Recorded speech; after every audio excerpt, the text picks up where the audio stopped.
we got the van back, and then it proceeded to die in the driveway. So, pretty sure it's the fuel pump, but also not 100%. I can't test the fuel pump until I actually pull the fuel pump, which I can't do until I take the fuel tank out, which currently has 30 gallons of fuel in it. So now I'm trying to figure out how to get 30 gallons of fuel out of the fuel tank. Saw you under there with a hammer. Oh yeah, I was trying to knock the fuel pump to see if it'll shock it into working. Is that a real strategy? Yeah, yes. That's actually, a legit that strategy? That Let's whack it with a hammer? Uh-huh. When all Okay. else fails, hit it with a hammer. Okay. That didn't work.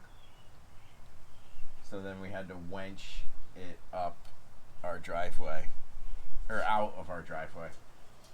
So our two neighbors, Danny and Travis, helped me move it to a more strategic area where Is it level? it's level. But now I need to find a 55-gallon drum on Facebook so that I can siphon all the gas out of it, so that I can lower the fuel tank, so that I can test the fuel pump to make sure that it's the fuel pump and not some stupid ground or something like that. So, good times. Got it back. Chris dropped the van off at 10:30 last night, of all things. And now, and it survived an entire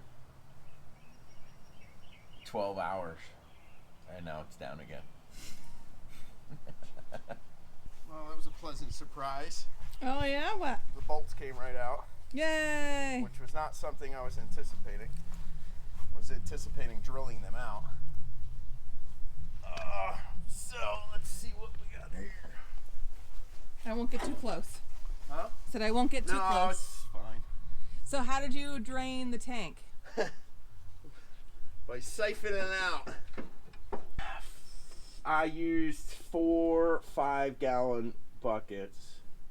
Plus, I put a couple gallons in the lawnmower, and a couple of gallons in my truck, and a couple of gallons in Danny's truck, the neighbor.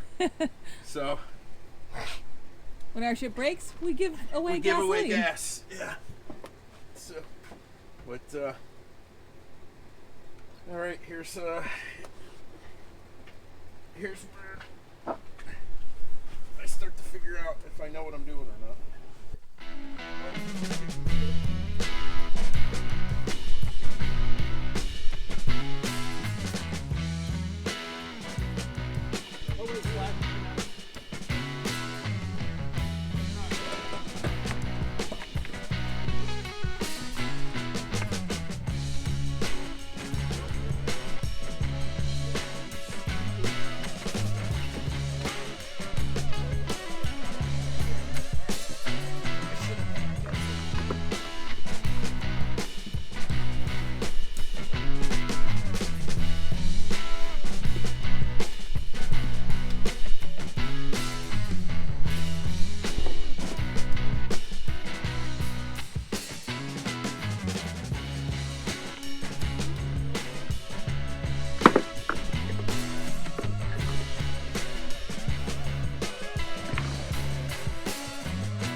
How'd it go?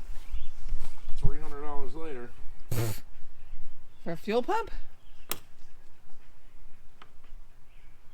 It is what it is. They had it, and I took it. It was the right one? Well, so, yeah, and it's 100%.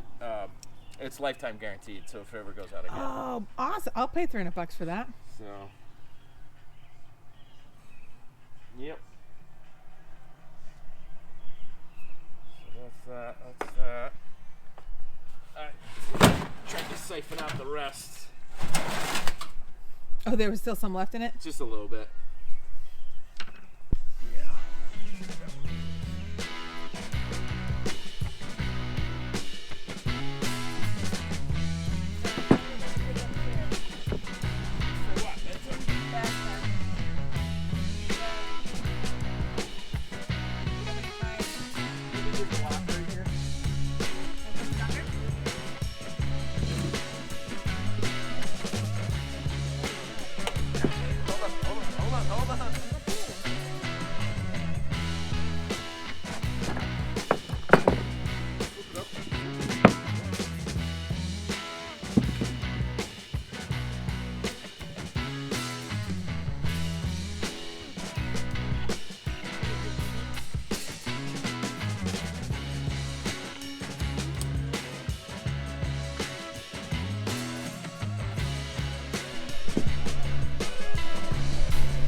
So Friday night, so Saturday came out, started the van, moved it, ran just fine.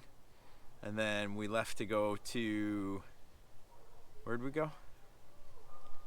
A touch-a truck. Oh, touch truck event. And the van didn't start. And I had a very automatic suspicion that it was the fuel pump. I don't know why, but everything was fine. And then I ran to Harbor Freight and got a fuel pressure gauge and hooked that up. And I had a whopping 0 PSI of gas. So it's kind of when I knew it was the fuel pump. I did some troubleshooting with a buddy of mine, Mike. Kind of just walked me through some electrical components just to verify that it was the fuel pump and that it wasn't something as simple as a relay or a fuse. Anyway, long story short, we had 35 we have a 35 gallon tank, and of course there was 3/4 of fuel in it. So so I had to drain 25 gallons of gasoline, and that sucked because I wore a lot of it. And of course, the minute I dropped it, I realized that the fuel pump that was on it was already an aftermarket fuel pump. So anyway, things don't run as good as the original. So I have a feeling that we'll probably do this again in the future. Hopefully not the near future. But once I got it depuddled, it was actually pretty easy from that point on.